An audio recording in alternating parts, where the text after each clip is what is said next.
Hi, everybody. This is Silvio Canto in Dallas, Texas, on Friday, July the 24th. And welcome to our commentary. Well, I have a post over at the American Thinker today talking about Sophie Cunningham. Now, I don't know. I never thought I would be writing a post about a young woman who plays in the WNBA, the women's professional basketball league. It's not a league that I follow. It's not anything that I follow. But this young woman has become quite a celebrity, and not for playing basketball. That's not really why. It's because she had the courage to say something that a lot of women feel, and especially young women who participate in sports. She came out and said, "Hey guys, it doesn't make any sense for men to play with women. It's all common sense." And of course, she was subjected to the attacks, that she hates people. No, she doesn't hate anybody, as she clearly explained. It's not a question of hatred, it's just a question of common sense. And I really love that. I really love the fact that she has come out and framed it exactly that way, that this is common sense. This is not about anything more complicated than that. Sports are divided for a reason: men over here, women over here. And that division is really to protect women. Because if you don't have that division and men started playing in women's sports, they would eventually dominate women's sports, as we have seen, by the way, in many parts of the country, particularly at the high school level and college level, where you have these guys winning track and field tournaments, even a softball tournament up in Minnesota. They had this guy pitching in the girls' team. Well, that's not fair on the girls.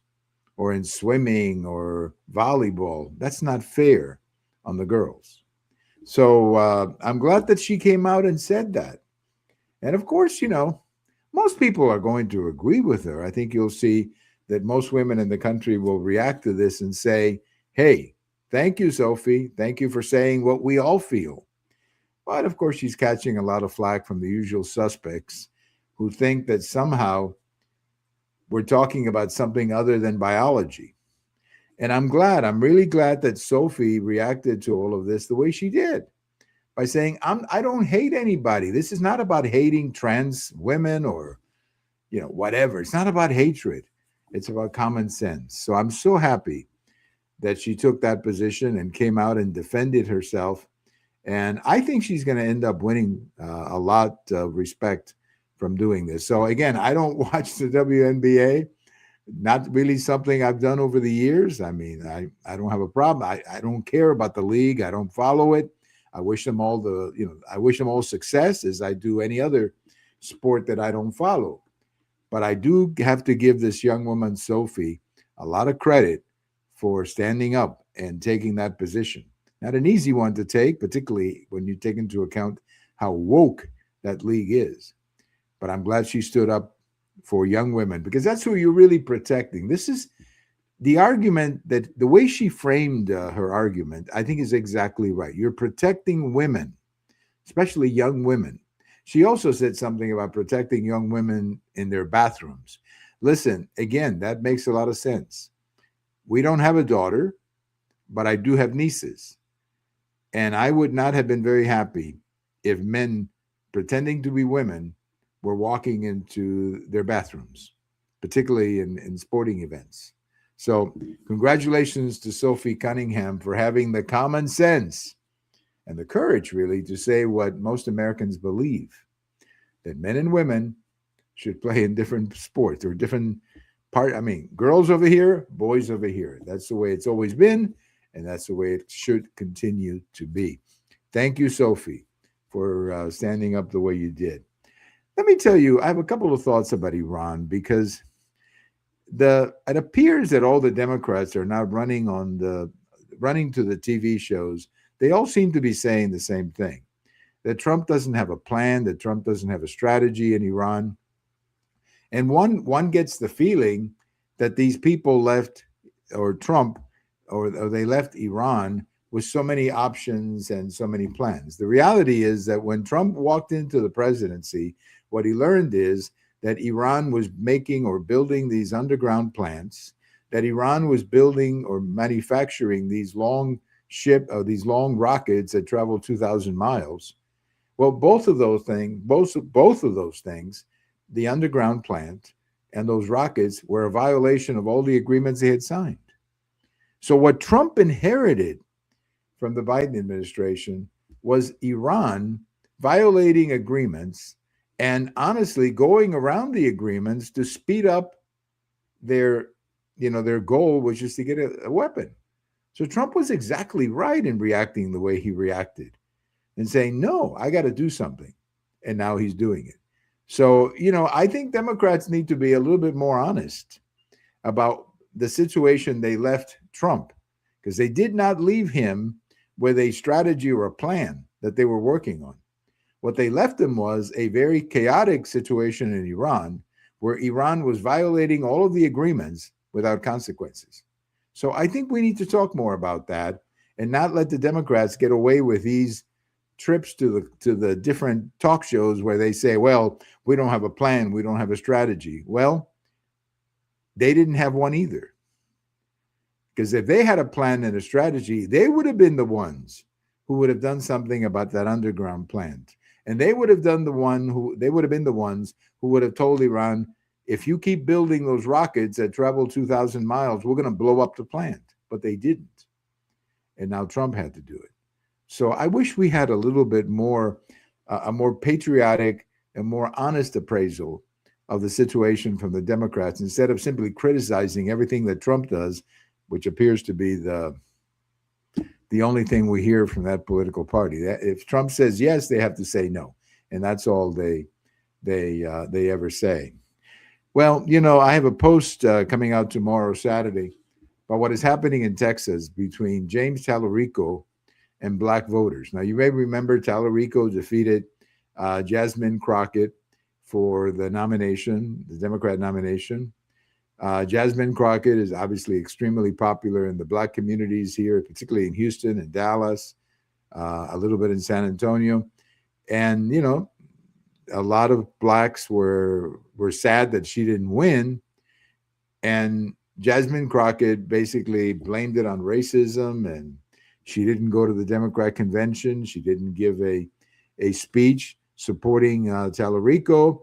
The other prominent Democrat, Colin Allred, who lost to Senator Cruz in 2022 or 24 or 22 or 20, I think 24, and now won a seat in a primarily black district here in the Dallas area. He didn't go either. So two of the most prominent black Democrats in the state didn't go to the convention and have not openly supported Talarico. And so in a recent press conference or presentation, a bunch of black voters showed up and they were challenging Talarico on this. And I think he was completely blindsided. He wasn't expecting to see this. And he didn't look real good in his answers either. So now Talarico is like pandering for black votes, thinking that he's going to win the black vote, or he's going to connect with blacks by offering reparations, by saying, hey, look, vote for me and I'm going to work for reparations. I don't think that's going to do it. I don't think that's going to do it, especially here in Texas. I don't think that's going to do it. And also, I think reparations creates a problem with Hispanics, who are going to look at that and say, hey, wait a minute. Why are we paying reparations for something that happened 160 years ago? Why are we doing that?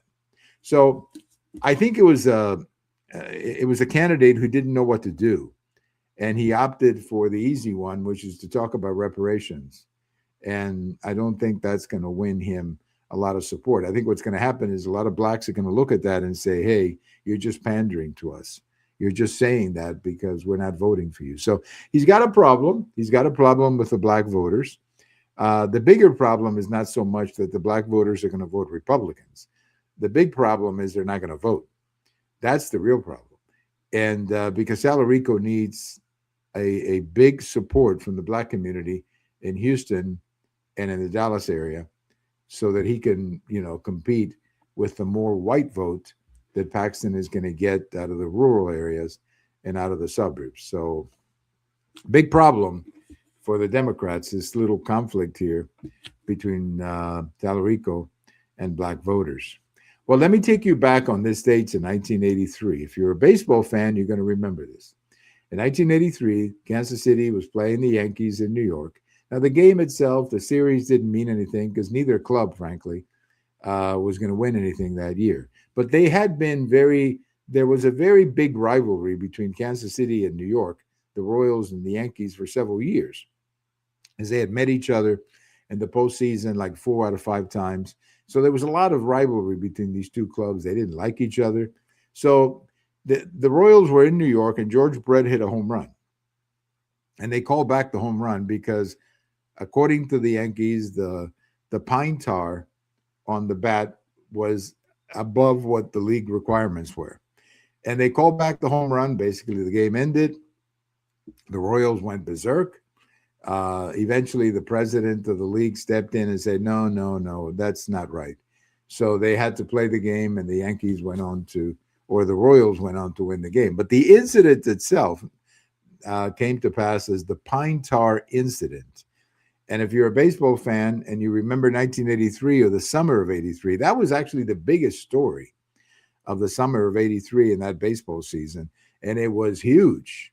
Now, we didn't have, I think ESPN was just getting started back then. So you didn't have this, like you do today, all these sports channels where the story can be repeated 20,000 times. But certainly it was a big story in ESPN. And it was a big story in New York. It was a big story in Kansas City, obviously. It was also a big story in Major League Baseball in general, because I think a lot of fans didn't understand why you would reverse a home run on those grounds. So the pine tar incident, 1983. If you're not a baseball fan, it doesn't matter. If you're a baseball fan like I am, then I think you're going to remember this incident because you talked about it quite a bit that summer. Thank you for listening. This is Silvio Canto in Dallas, and we'll talk to you later. Bye-bye, everybody.